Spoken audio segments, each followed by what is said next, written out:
Hi, everyone, and welcome to the Changing Tides podcast. In each episode, we invite guests to have honest conversations about their mental health journeys with the goal of destigmatizing mental health within the Asian American Pacific Islander community. Due to the nature of the podcast, we'll be discussing a variety of mental health topics and possibly triggering experiences.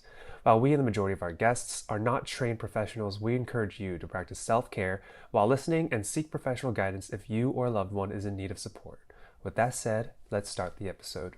Hi, my name is Charlie, and my mental health journey I would describe as an adventure, not the one that I necessarily wanted, but the adventure that I needed.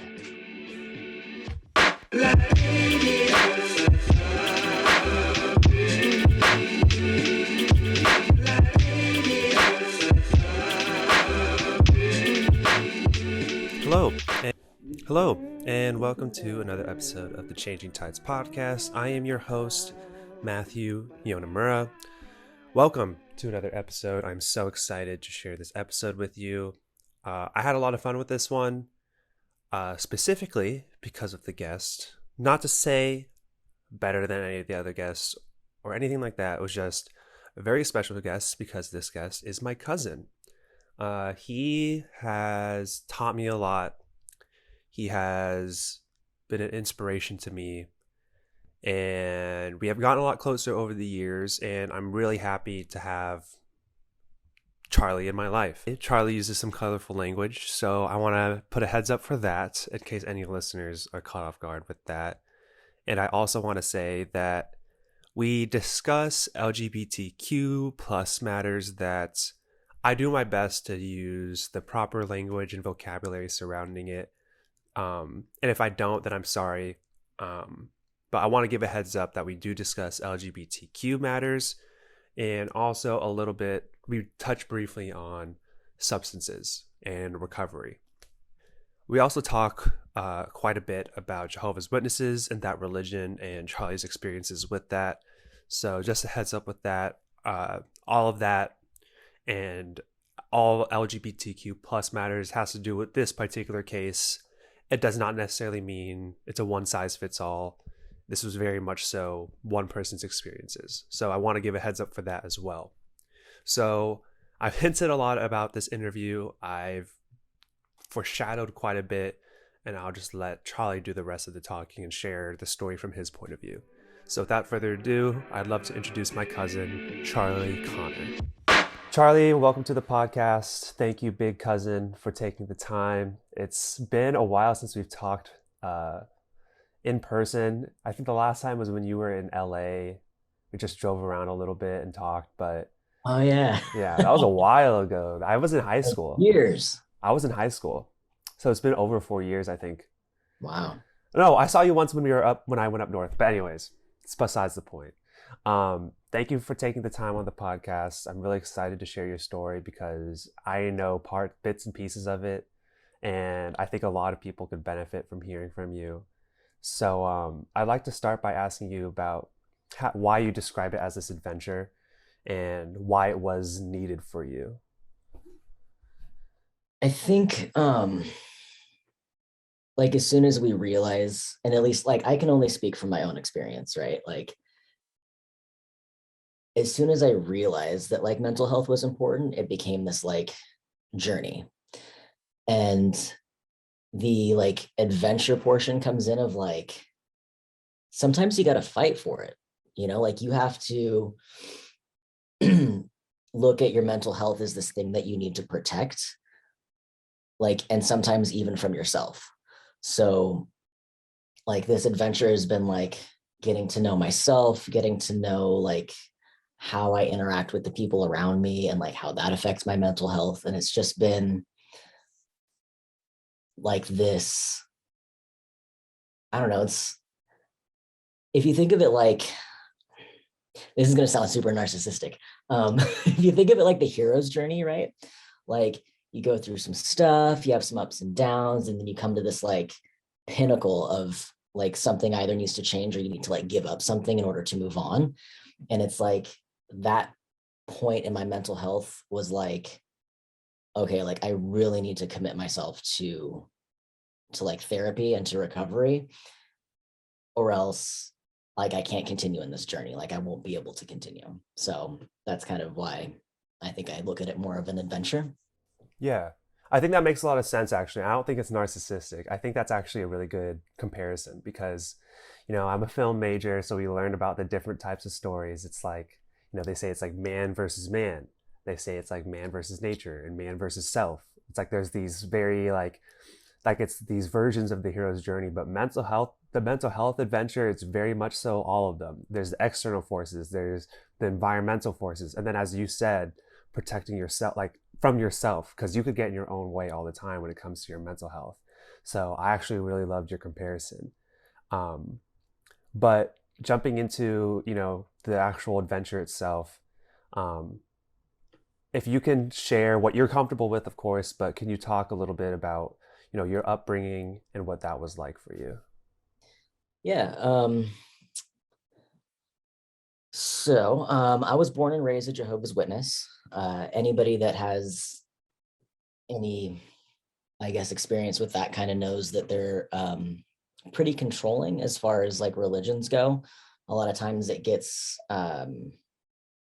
associated with like Mormonism because they're very similar in their like beliefs and how they treat their members. And it's so at the time, it was really the only like way of life that I knew. So it just seemed normal.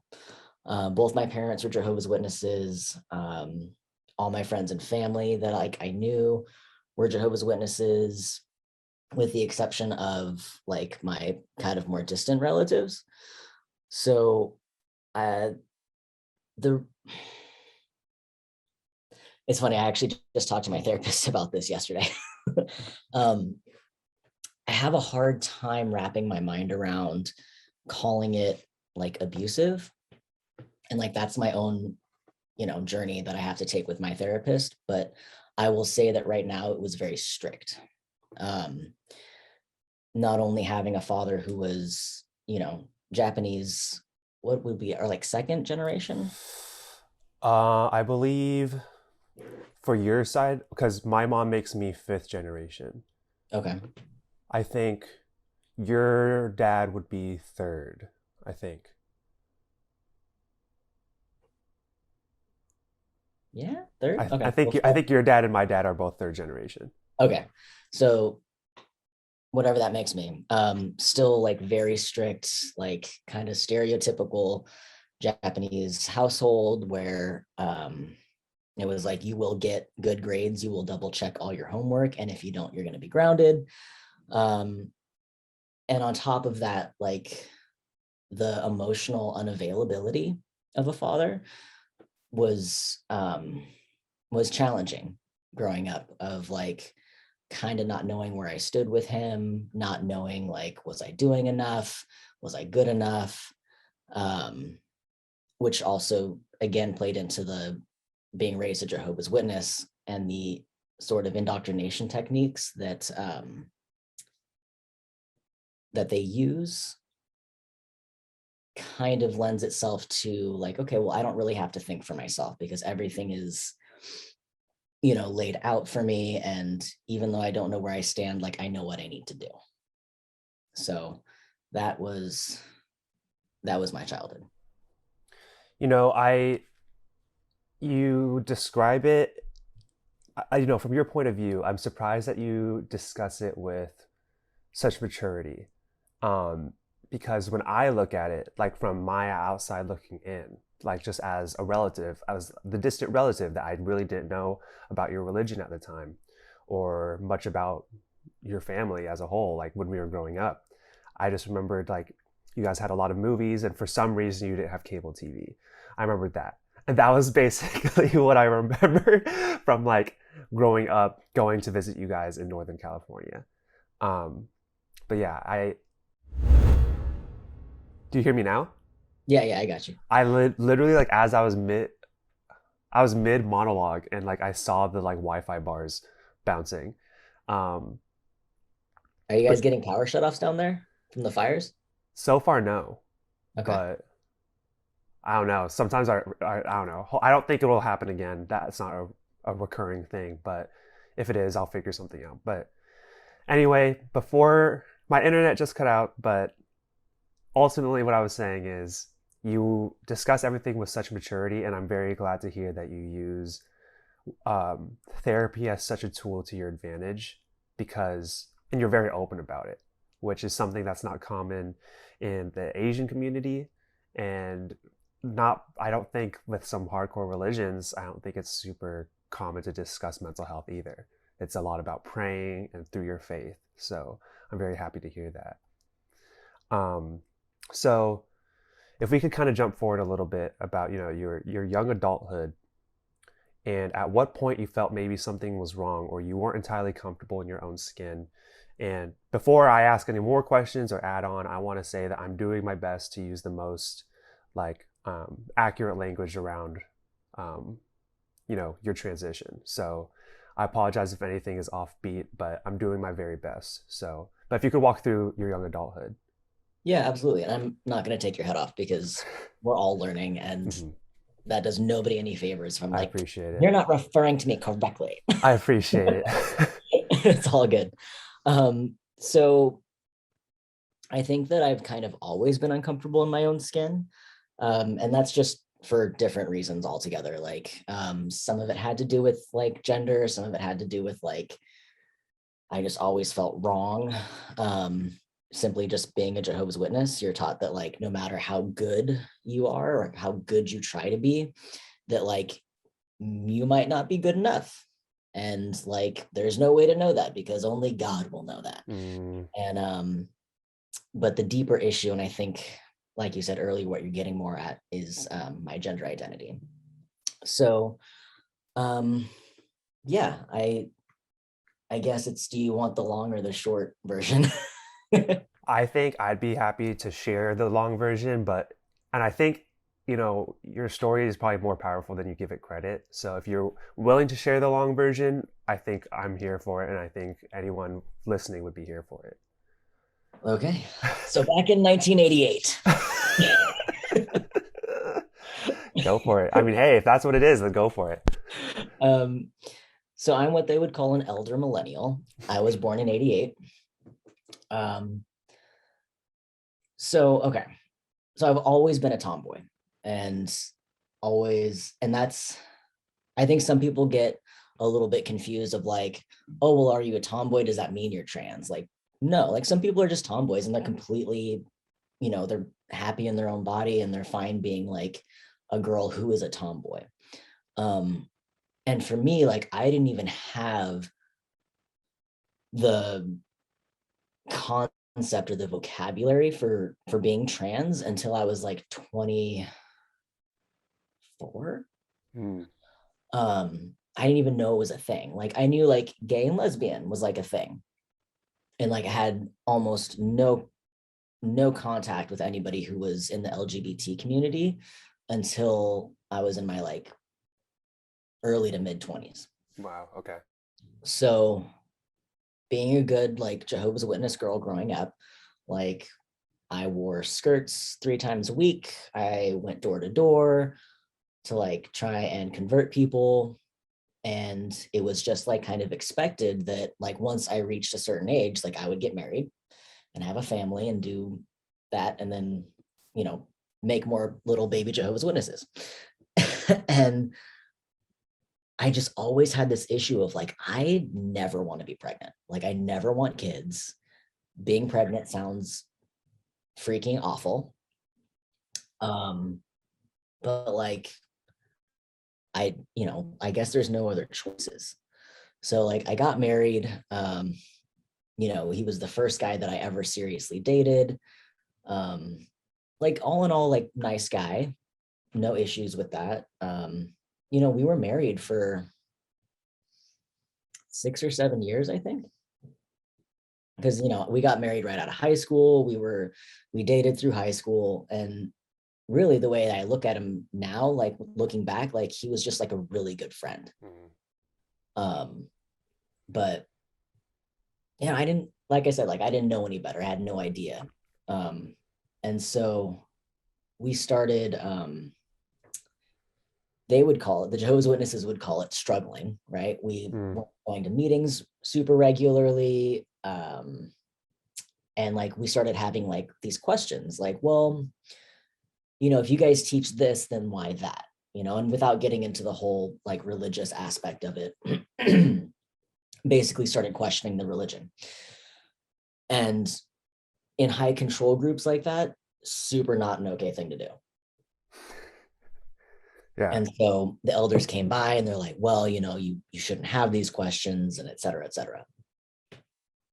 At the end of all that, me and my ex-husband decided to leave the church. We were like, you guys aren't consistent, doesn't make sense. Do you mind if I ask what age you were when you decided to leave the church?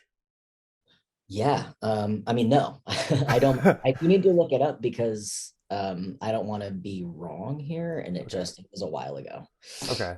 If you don't know the exact date off top, then 2014.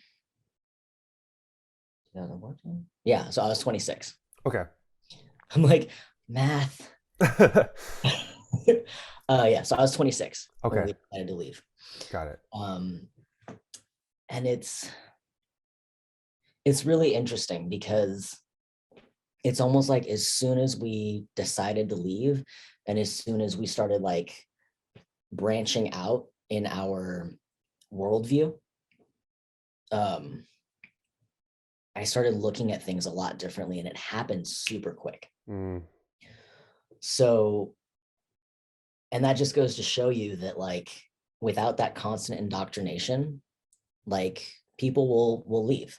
And that's why certain groups are like, well, you're going to go to meetings 3 times a week, and you're going to only talk to people that are in your religion, and you're only going to read these kinds of books, and you're not going to go on the internet. Right. And so without the control of information, it kind of allowed me to think for myself for really the first time ever. And so I remember distinctly going up to my then husband being like, I think I'm gay. And he was like, I mean, cool. Right. He's like, sweet, my wife's a lesbian. So like that all kind of happened pretty quickly because I was like, no, like I don't know if it's just that, like something just doesn't feel right. And he was like patient and kind, and he was like, okay, like whatever you need to do. He's like, we're only living one time, like we got one shot at this, so like Right. if you do something to like make yourself happy, like do it. And that's not to say that like it wasn't difficult, because there was a lot of hard conversations that kind of had to happen between then and like me coming out as trans. So I started watching a lot of these YouTube videos of all these trans guys, and I just remember really relating to them and really feeling like, wow, like I connect with that. Almost everything that they were saying about like their dysphoria and how that like how that manifested for them. And it was funny. I was like, well, maybe I'm just like super curious because I've never been exposed to it before. Maybe this is just normal. And I remember talking to somebody and they were like, look, what did they say? Normal people don't go on YouTube binges unless it's something that really, really relates to them. And I was like, okay. And, I don't know how true that is, but for me, it resonated. Right. So I think I went to, it was about 6 months of like actual therapy 2 times a week with my therapist.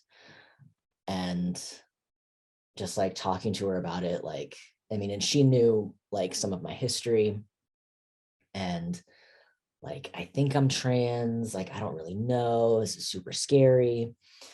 And after working through that like at my own speed, I was able to kind of start my social transition.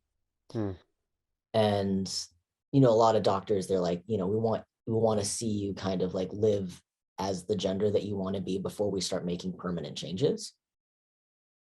So I picked out a new name, and I had my friends start calling me that, and started binding and dressing differently and cut my hair short. And then, once I had a couple of appointments with like an endocrinologist and a couple of different doctors, they're like, okay. And they signed me up and I started my medical transition Hmm. in October of 2015. Gotcha. Wow. Okay. So first off, I didn't know you went like door to door trying to like convert people. Like I didn't like the extent to which like your upbringing being Jehovah's Witness, I didn't know any of that. Um and then I remember distinctly we went to a dinner when you were still married, and I remembered you were showing my mom like a tattoo, I think, like on your wrist. And I was like, oh, this is different. This is like different from the the Charlie I knew at the time, like at the time. And I remembered like your hair was styled differently and like it was like a leather jacket. And I was like, wow, this is like a different Charlie. And I kept looking at you from like across the table. I was like something so different. And I think I'm guessing this was around the time when you stopped going to as many meetings with the church. And then I like as you said, it happened quickly. Like once we started calling you Charlie and all these things changed, like I remember just like it was all so quick. And so I'm happy to hear about the way that you got there. It sounds like you had a lot of support. So I'm also curious about um, the support that you had in this transition, this time of transition, both socially and then physically. Like besides watching these YouTube videos, did you find a community to really help you get through this time? Yeah. Let's see. Sorry, I'm just reviewing my notes. I don't want to get too off topic. No worries. Um, yeah, so in the process of like leaving the Jehovah's Witnesses, I also actually ended up getting into recovery and going to recovery meetings because, and this is the shady stuff that like no actual Jehovah's Witnesses will talk to you about. Hmm.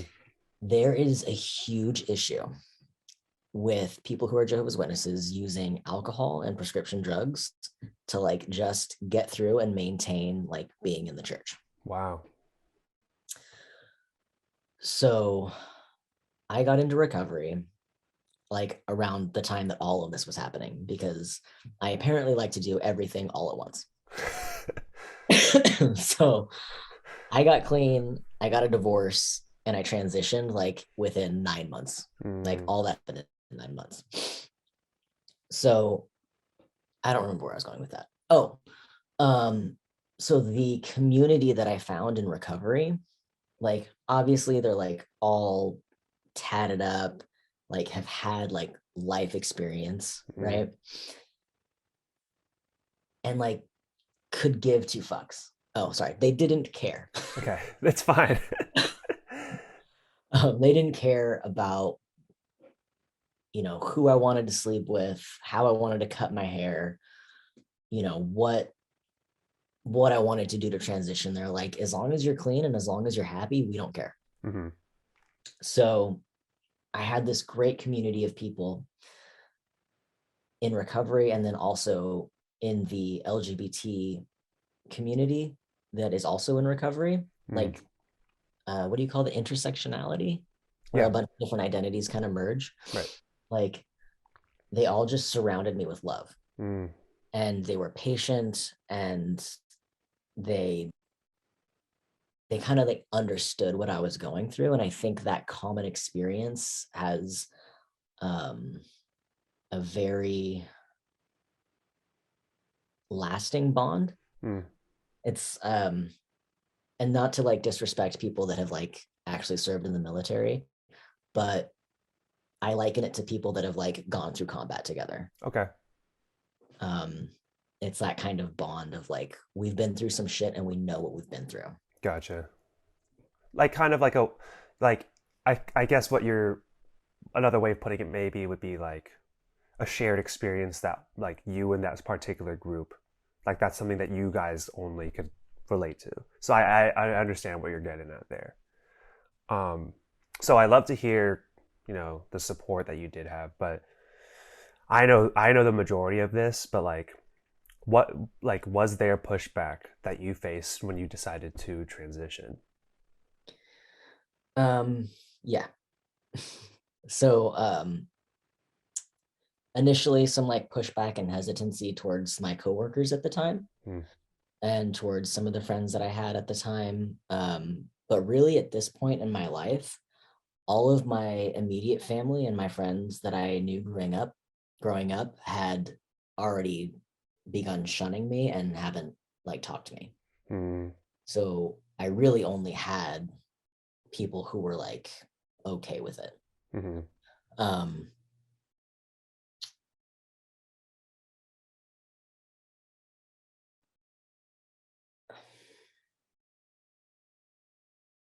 yeah, it's I try really hard not to think about the people that I've lost or the people that have chosen to like walk away from me because I think in some ways it still affects my ability to show up in my relationships today. Hmm.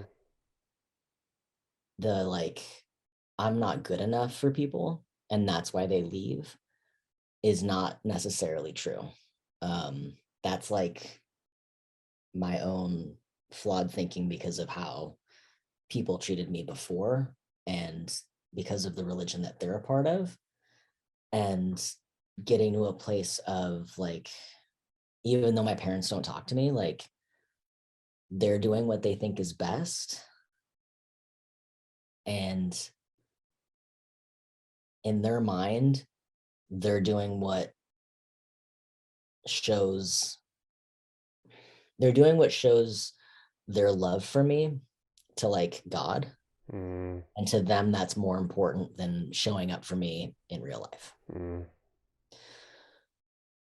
So like I can't judge them for that too harshly because I was expected to do that as well when I was a Jehovah's Witness, and so I know that that's difficult.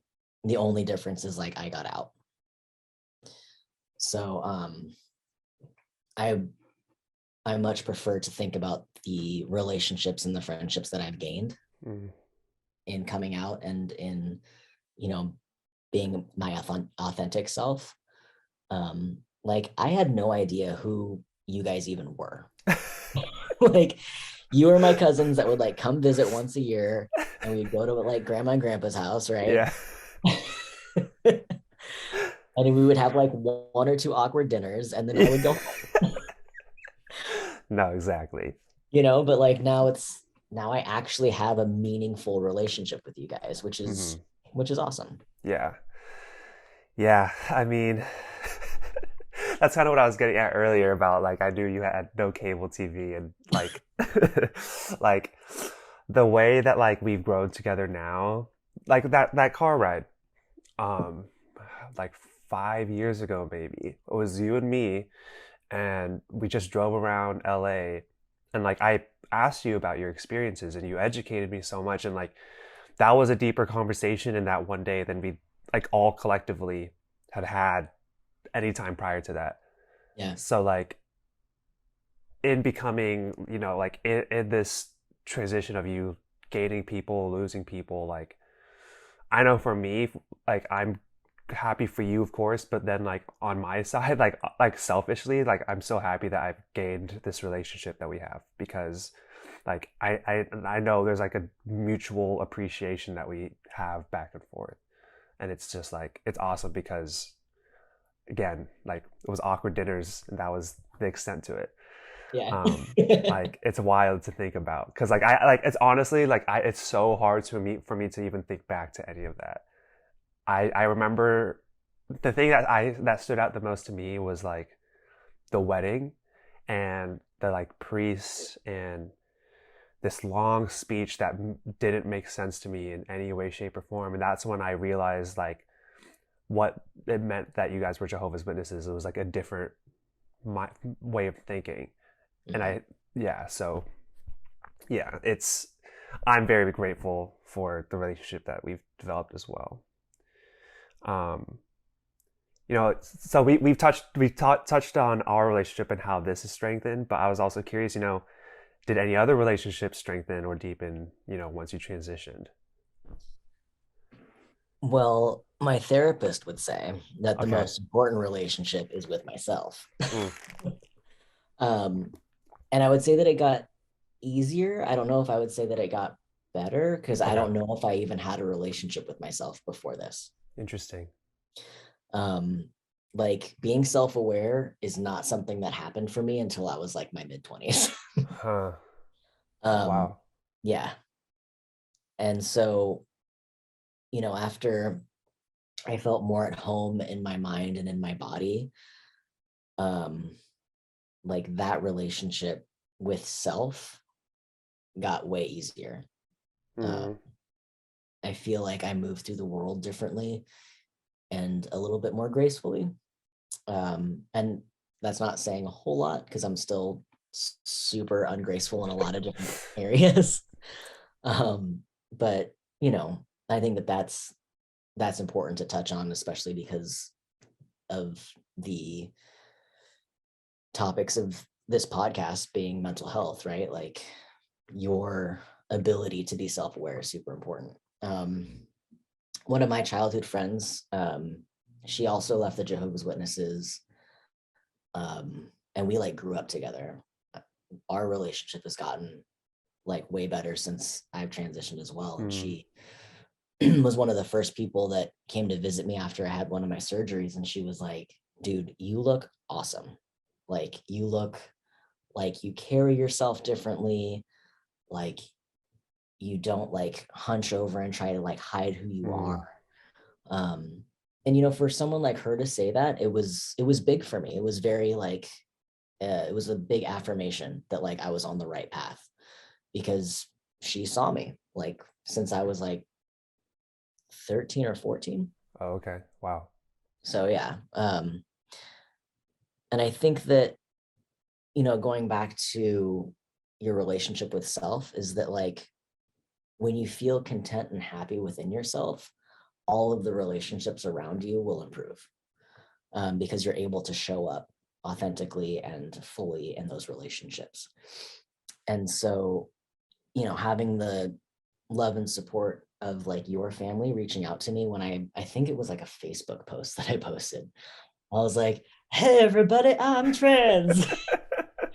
Like your dad reached out to me. He was like, I don't care about that. He's like, "I love you and me and my family will be here for you regardless." And like getting to see like firsthand what unconditional love actually looks like Mm, was huge for me. And it was really nice to see that like some of my family decided to stick around. mm. Sorry, that made me emotional because, um, like the pride in the way my dad.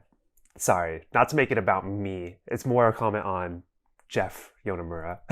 Is like the way he stepped up, and I don't think he could have easily picked like going like turning his back on you because that's not who he is. But like the pride that I felt when I know that you guys were in such close communication and he was like entirely there for you, I was like so proud of him because it's like he grew up like in a different time when this stuff wasn't accepted like at all. Yeah. Like I don't know if there was a trans community when he was I truly don't know. Um, so it's like I've always been incredibly proud of the way he was there for you, even though like it could have been weird because of his brother, but like it didn't matter to him, and it didn't matter to any of us like at all. And so yeah, I'm very like I'm so glad because I know that he feels a lot closer to you too, ever since like you did transition. So sorry to go on a tangent about my dad and not about you, but No, I think I it's super important. yeah, like it was awesome for him, like that I think he did that. Um, and by the way, just because I didn't make it clear before to the listeners, like one of the reasons why that my family was there is because my dad actually wasn't Jehovah's Witness, even though the rest of his brother and his parents were, or mom. I don't think grandpa was, right? No. Right. So it was just my dad's mom and then my dad's brother, who is Charlie's dad, were Jehovah's Witness, but my dad wasn't. Therefore, it was easy for my family to like kind of be separate from all of it. But in case that wasn't clear. Anyway, moving You're gonna on. need like a family tree with I like know. I'm names. gonna maybe I have to do a graphic for this. We'll see. Just in case anyone's curious. It's like the Marvel movies. So through all this, through all the work you've done on yourself mentally and the way you're evolving still, and all of us are still evolving, but where are you today, mentally in your life as a whole after all of this? I think I still use the mantra of like one day at a time. Mm-hmm. Um, because I still have my ups and downs. Mm-hmm. Um, today I feel great. Today I feel like even though there were some pretty low lows after leaving the Jehovah's Witnesses and like starting on my path towards being who I am today, like those struggles and having like those lows, like now I know that like even my worst day today is not going to look like my worst day back then. Mm. So yeah, today I'm just like in a lot of gratitude. I'm able to have a job that I'm a responsible employee. I am able to go to school because my fiance is like super awesome and has really pushed me towards like, no, like if you want to go to school, fucking go to school. So like having her support has been super, super helpful.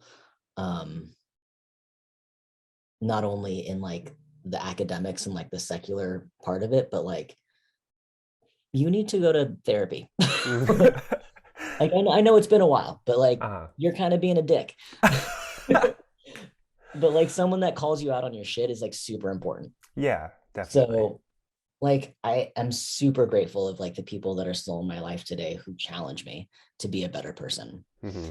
and my ability to do the things that I love. Um, like I wouldn't be here today if I didn't push through like those dark periods. Right.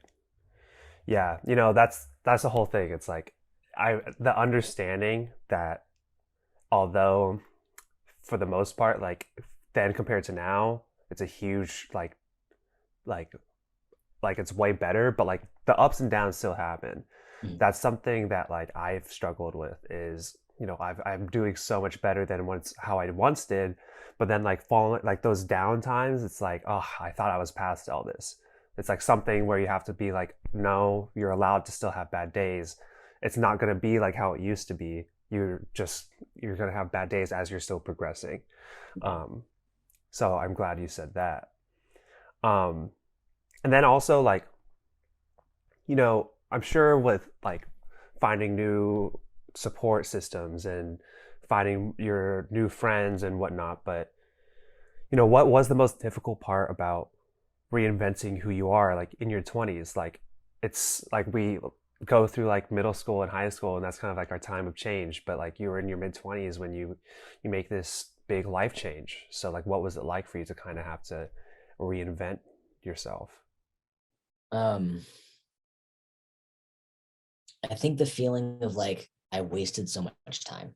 Mm. Um, like and and again, like I think that uh, the the reason for my journey or like the unique way that like I was able to transition of like having lived experience as a female Mm. is is helpful because like I can relate to women like Mm. as a man and especially in like my job like I can relate to women and be like no like this is your choice like you get to have autonomy over your body and like I respect that and I also understand Mm.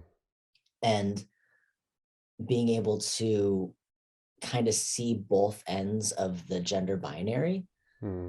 that we live in today's in society's like mind.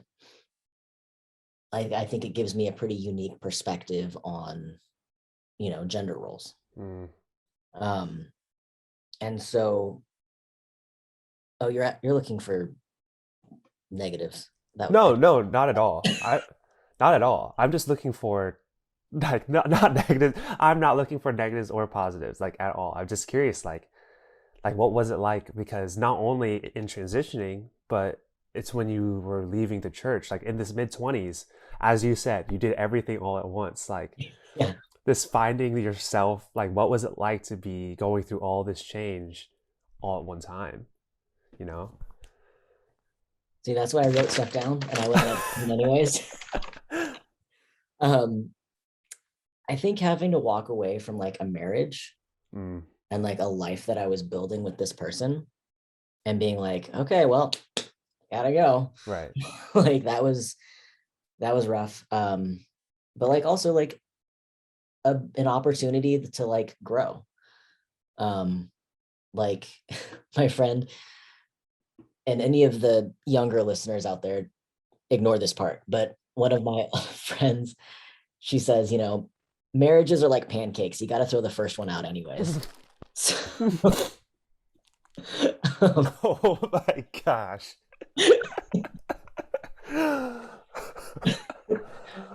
don't let that jade you. Like some people get married one time and it works out and it's awesome.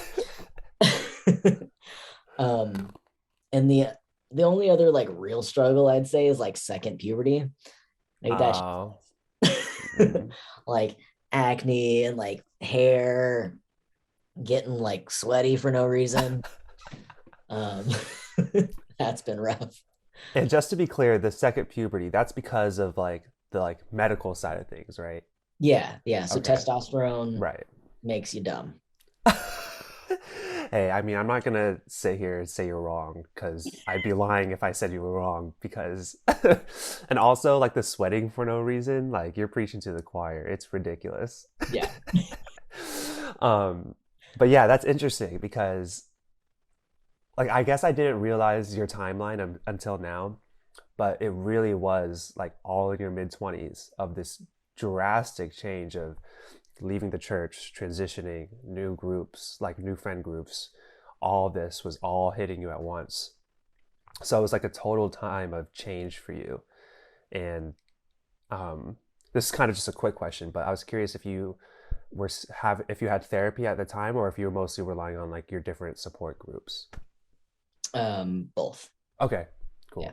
I'm glad that you had those, because like all of that change all at once without like healthy outlets to discuss it, like that's awesome. Yeah. And Zoloft. Hey, Zoloft saved my life. no, you're preaching to the choir. Like, finding the right prescription drug for your mental health, if it's prescribed and if it's necessary, of course, as you go see like a mental health, like a psychiatrist, it could, like, it's completely changed my life. So, of course, therapy is amazing, but like sometimes you do, depending on the person, need like a chemical reactional change. Um, so I this is a kind of a longly worded question, just because I'm unsure how to ask this correctly. But I know you told me about the way, the LGBTQ plus community has been there for you throughout your journey. Can you tell the audience about how you were welcomed and how the community helped you throughout your journey? I know you discussed the journey, like the groups that you sought out, but as a whole, like, did people answer your questions? Did you meet people face to face? Like, how was that community there for you? Um, yes. Understood. Yeah. So, I mean, this was all pre-COVID, right? So, Mm, like, I, and part of it was like, I had to take those first steps. Like, I had to drive myself to the Castro and, like, oh, so the Castro in San Francisco is like a big gay okay, area got it. in like West Hollywood. Okay. Um, so, like, I had a couple of like queer friends that I knew in like the area that I lived in. And they were like, okay, like, well, let's go to the Castro and like you can see like what this is really about. And so like I had to like step outside my comfort zone. And so, you know, driving out to like queer spaces and like hanging out. And I don't know, I'm probably going to offend some people in this podcast. So I'm just going to say what I have to say. I don't know what it is, but like we can spot baby queers. We're like, oh, you're new. So, and I think that's kind of what happened. Like I would show up to these spaces and like these like older queer people would like kind of take me under their wing and like, hey, like let me show you around. You know, this is what this is, and you know, come over here and have like brunch with us over here and things like that.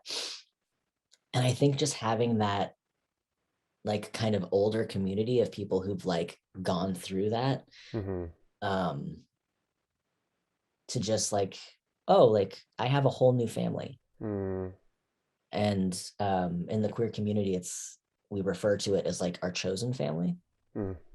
And so yeah, like the love and the acceptance and the patience of like me still trying to figure out my shit and Mm-hmm. like stumbling and like, you know, hanging out with other trans people and like I would I would accidentally misgender someone and it's like, oh my gosh, like I'm trans.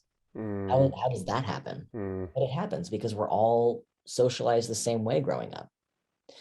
And so it's like having that compassion for one another, like as we like move through these spaces has been super, super helpful for me of like, okay, like we're all just trying to be better and we're all just trying to get to a space where we feel loved and accepted.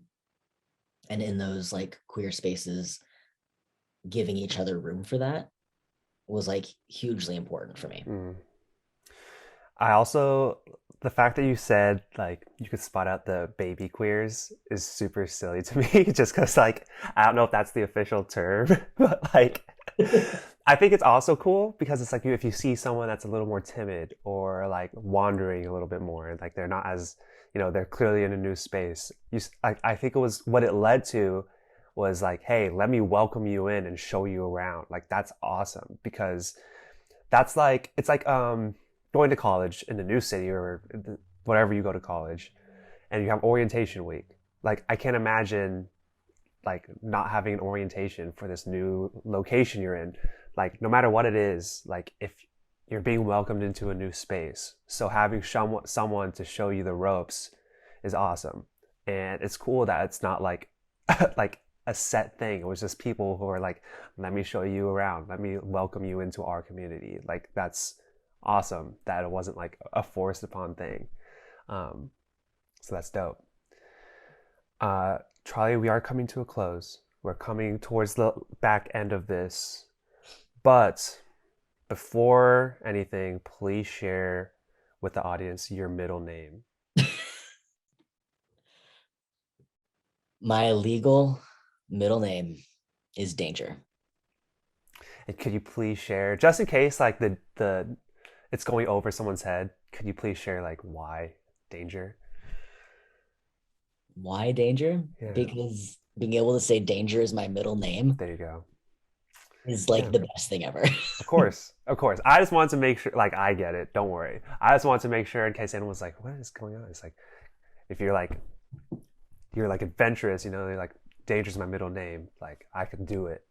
And like, it's literally the fact for you. So I Yeah. wanted to share that because I think it's awesome. But I have some quick fire fun questions for you. But before we do that, is there anything else you'd like to say before we jump into the quick fire round?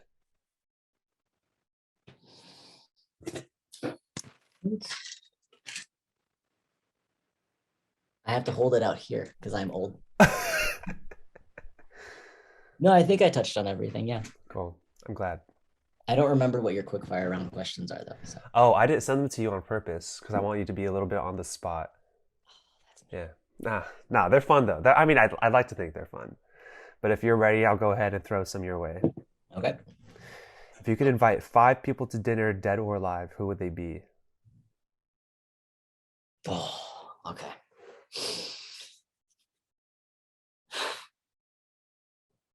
Are they all going to be together? Yes. It's like a group dinner. Oh, this could be dangerous. Okay. Or okay. Then let's make it fun. If you want to do groups or like one-on-one dinners, you could do like 5 different dinners or group them together differently. No, let's have them all at the same dinner table. Be exciting. Okay. Okay. Am I included in the five? Or is it You, 6 people? let's do 6 people. You're Okay. the sixth. Okay. My friend Jen, who passed away a few years ago, Chester Bennington from Lincoln Park, Okay. Gandhi. Okay. Does his interpreter count as another person, or can that just be? Okay. Well. Okay. See, we're gonna say it's 7 people because like they're counted as a human being, of course. But like, you know what I mean? Like you want, like I want you to have room for other guests. It's like yes, Okay. the interpreter counts as a human being, so let's just up it to 7 people. So they come as a duo. Okay. Yeah. Gandhi and his translator. um, I'm so sorry. My dog is yeah. Hold on. Jack. No. Jack. Bubba. Okay, he's he done. has feelings about Gandhi coming to dinner. He really he was mad that the interpreter was invited. Oh. Okay, you know dogs and male people. Anyway, Wait, male Gandhian, people like people that deliver the mail, or male people as in like dudes? clever. People who deliver the mail. Good Gotcha. point. Yeah. Okay, so Okay. Gandhi the translator. I think Gandhi and that's the translator, Jen, Chester Bennington from Lincoln Park, right. um, Jillian, because I really wanted to meet Jen, and I think you have one more. okay, one more. This is harder than it seems like. Okay, You could count the translator as like the other person. Maybe they have good stories too. no.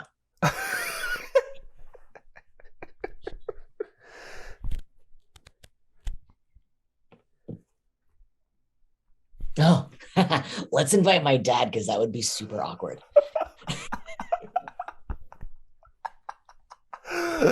Oh, Do they have to come? oh. I'm sorry? I said, do they have to like be there? Because like Yeah, let's he's like sure. forced to sit at dinner with all of these people. He would just be so uncomfortable and sweaty the whole time. Yeah, then he could count. He's forced to go. Okay. Okay. Yes. Oh, Charlie. You're gonna You get imagine the like the pomade just sweating down his face. oh, Charlie, you're gonna get the Jehovah's Witnesses to come after me. Oh boy. It's okay. They're probably not allowed to listen to your podcast. Stop. I'm so excited for my dad to hear this. Whew, okay. Okay, that was good. Thank you. That was a good list. I'm really happy with that list. Whew. Anyways, moving right along. What is a skill you don't have but wish you had? Oh. Hmm.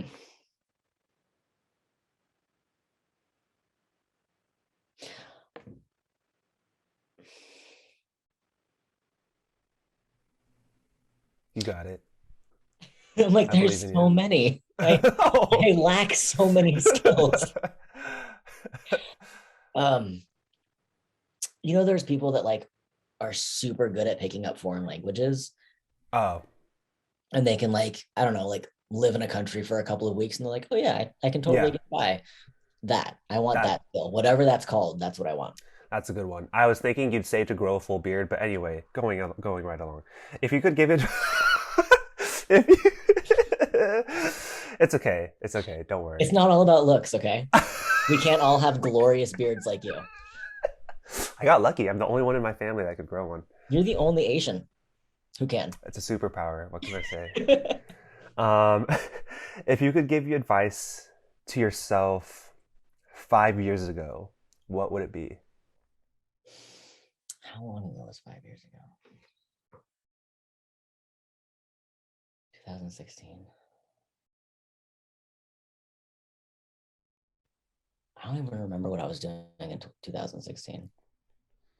How about when you Like, were keep going. how about when you were 25? Ooh, However long ago that was. many, many moons ago.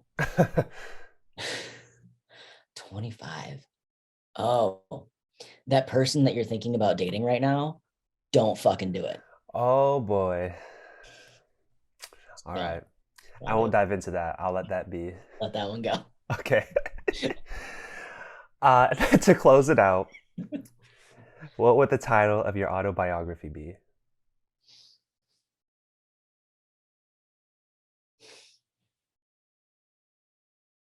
I should have been more prepared because I literally listened to all of your podcasts. Yeah, these are my defaults. I love these questions.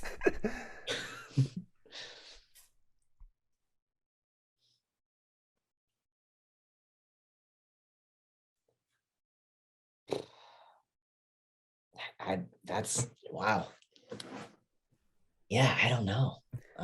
Could I throw a suggestion your way? Yeah, I'm all My ears. my middle name is Danger. Yeah, fine, Yeah? perfect. Cool? Yep, Okay. Or it could be your like Instagram handle. your friendly neighborhood trans man. Yeah. Who knows? I don't know. You have good ones. You're ready to go. I think you just like it's like on the spot, but you have good possibilities at your hand. Yeah, yeah, I like that. Okay. The friendly neighborhood trans man. My middle Yeah. name is Danger. Oh, okay. I like it. I like it. Combine them. Cool. I'm with it.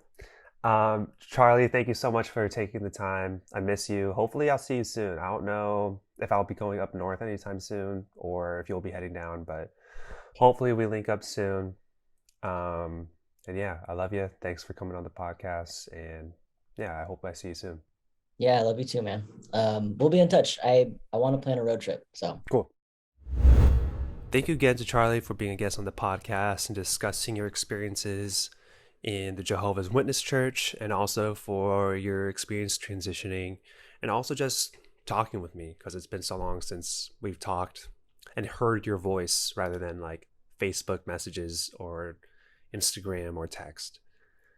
If you enjoyed listening to this episode, you could subscribe to our show for episodes that release on every other Tuesday and give us a rating or a review on your favorite podcast platform. If you'd like to support the podcast and help us grow, you can do so with a donation to the link at the bottom of the episode description. To hear more about Changing Tides, follow us on Instagram at LTSC_Changing Tides or check out our website, thechangingtides.org. Let's continue to change the tides on mental health.